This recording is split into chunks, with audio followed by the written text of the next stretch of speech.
Flat కొనే ముందు చాలా మంది ఏం చూస్తారో తెలుసా? ప్రైస్ ఎంత, లొకేషన్ ఎక్కడ, అపార్ట్మెంట్ సైజ్ ఎంత, ఈ 3 విషయాలు మాత్రం. కానీ నిజంగా ప్రాపర్టీ సేఫో కాదో తెలియాలి సరిపోతుంది. ఒక ఇంపార్టెంట్ విషయం మీకు తప్పక తెలుసుకోవాలి, అదే రేరా. ఇప్పుడు చాలా మంది డౌట్ ఉంటుంది, రేరా అంటే ఏంటి, నిజంగా యూజ్ ఏంటి? చాలా సింపుల్ గా చెప్తాను.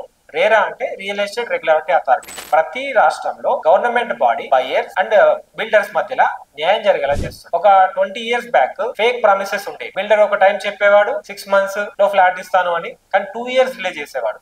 కొంతమంది అప్రూవల్స్ లేకుండా ఫ్లాట్స్ అమ్మేవాళ్ళు, ఇంకొంతమంది లేఅవుట్ క్లియర్ కాకుండా బయర్ కి కన్ఫ్యూజ్ చేసేవారు. ఇవన్నీ చూసి రేరా అనేలా. ఇప్పుడు ఏ ప్రాజెక్ట్ అయినా జెన్యున్ గా ఉండాలంటే RERA registration compulsory. RERA number అంటే అది అఫీషియల్ అప్రూవల్ అయిన ప్రాజెక్ట్ అని అర్థం. దాంతో బయర్స్ కి 3 మేజర్ బెనిఫిట్ వస్తాయి. 1 ట్రస్ట్, 2 ట్రాన్స్పరెన్సీ, 3 లీగల్ ప్రొటెక్షన్. మొదట ట్రస్ట్ గురించి మాట్లాడదాం. రేరా రిజిస్టర్డ్ ప్రాజెక్ట్ అంటే ఆ బిల్డర్ వద్ద ప్రాపర్ అప్రూవల్ పర్మిషన్స్ ఉన్నాయని గవర్నమెంట్ చెప్తుంది. దీని వల్ల మీ ఇన్వెస్ట్మెంట్ సేఫ్. తర్వాత transparency. RERA approval project details పూర్తిగా పబ్లిక్ కి అవైలబుల్ ఉంటాయి. Developer name, project size, completion timeline, bank approvals అన్ని క్లియర్ గా చూడొచ్చు. అది బిల్డర్స్ హైడ్ చేయడానికి కష్టం. 3వది legal protection. Suppose builder delay చేస్తే లేదా ప్రామిస్డ్ అమ్యూనిటీస్ ఇవ్వకపోతే బయ్యర్ డైరెక్ట్లీ రేరా అథారిటీ దగ్గర కంప్లైంట్ ఇవ్వచ్చు. రేరా బయ్యర్స్ కి ఫుల్ సపోర్ట్ చేస్తుంది. రీఫండ్, ఇంట్రెస్ట్ లేదా పెనాల్టీ కూడా ఇంపోజ్ చేస్తుంది బిల్డర్ పైన. ఇప్పుడు మనం ఈస్ట్ హైదరాబాద్ బయ్యర్స్ పర్స్పెక్టివ్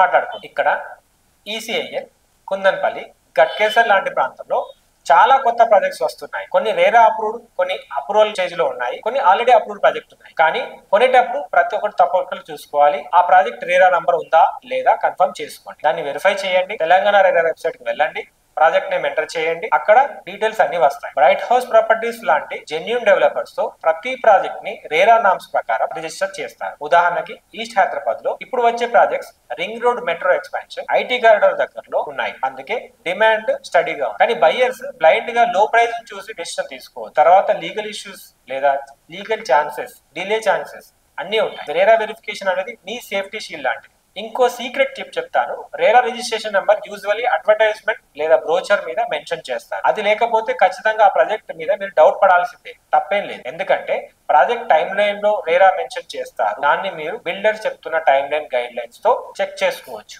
మొత్తానికి మీరు హైదరాబాద్ లో ఒక డ్రీమ్ ఫ్లాట్ కొనాలనుకుంటే ముందుగా రేరా చెక్ చేసుకోండి. దానివల్ల మీరు సేఫ్ గా, లీగల్ గా, పీస్ఫుల్ మైండ్ తో ఇన్వెస్ట్ చేయగలుగుతారు. చాలా మంది చీఫ్ రేట్ లో ఫ్లాట్స్ దొరికింది అని రష్ అవుతారు, కానీ తర్వాత సమస్య చూసి రిగ్రెట్ అవుతారు. కాబట్టి డెసిషన్ స్మార్ట్ గా తీసుకోండి. రేరా నంబర్ ఉన్న ప్రాజెక్ట్ అంటే ఫ్యూచర్ లో రీసేల్ వాల్యూ కూడా ఉంటుంది. బ్యాంక్ లోన్స్ ఈజీగా అప్రూవ్ అవుతాయి మరియు ప్రాపర్టీ అప్రిసియేషన్ ఫాస్ట్ గా జరుగుతుంది. అందుకే మీరు ఈస్ట్ హైదరాబాద్, ఈసీఎల్, కుందన్పల్లి, గట్కేసర్ లాంటి ప్రామిసింగ్ ఏరియాలో ఫ్లాట్ తీసుకోవాలంటే రేరా రిజిస్టర్డ్ ప్రాజెక్ట్ చూస్ చేయండి. బ్రైట్ హౌస్ ప్రాపర్టీస్ లాంటి ట్రస్టెడ్ డెవలపర్ తో మీ ప్రాపర్టీ కొనడం మీకే ఫ్యూచర్ సెక్యూర్ చేస్తుంది. ఇది బ్రైట్ హౌస్ ప్రాపర్టీస్ తరపున హైదరాబాద్ రియల్ ఎస్టేట్ బయర్స్ కోసం ఒక స్మాల్ అవేర్నెస్ మెసేజ్. ఇలాంటి genuine information, tips, ground updates కోసం Bright House Properties YouTube channel ని సబ్స్క్రైబ్ చేయండి. నేను చెప్పేది హైప్ కాదు, నిజం మాత్రమే.